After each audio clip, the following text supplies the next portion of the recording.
আসসালামু আলাইকুম প্রিয় কৃষক ভাইয়েরা, বিডি ফার্মার চ্যানেলের পক্ষ থেকে আমি এস এম রঞ্জু। আজ আমি আপনাদেরকে জানাবো ক্ষীরার গাছের বিভিন্ন রকম দৃশ্যমান এবং অদৃশ্য মাকড়গুলো কিভাবে দমন করা সম্ভব। তো প্রিয় ভাইয়েরা,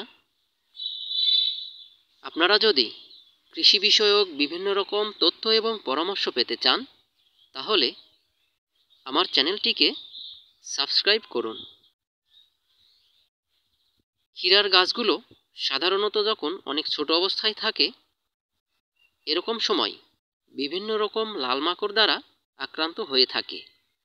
তার মধ্যে আপনারা এই যে লাল মাকড়টি দেখছেন, এই লাল মাকড়টি অন্যতম বা সবথেকে বেশি ক্ষীরার গাছের ক্ষতি করে থাকে এই লাল মাকড়টি।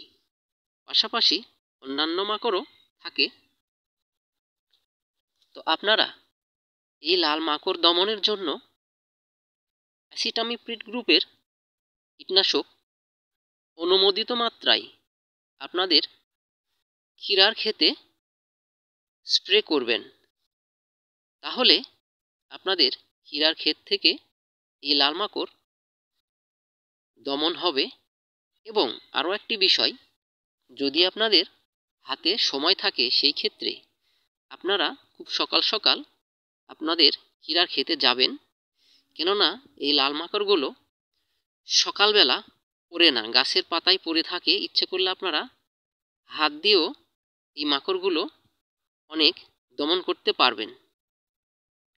তো প্রিয় কৃষক ভাইয়েরা, আপনারা এই অ্যাসিটামিপ্রিড গ্রুপের কীটনাশক বিভিন্ন নামে কীটনাশকের দোকানে পেয়ে থাকবেন, যেমন চন্দ্রা প্লাস, বিসমার্ক, এরকম বিভিন্ন নামে বিভিন্ন কোম্পানি এই গ্রুপের কীটনাশকগুলো বাজারজাত করে থাকে।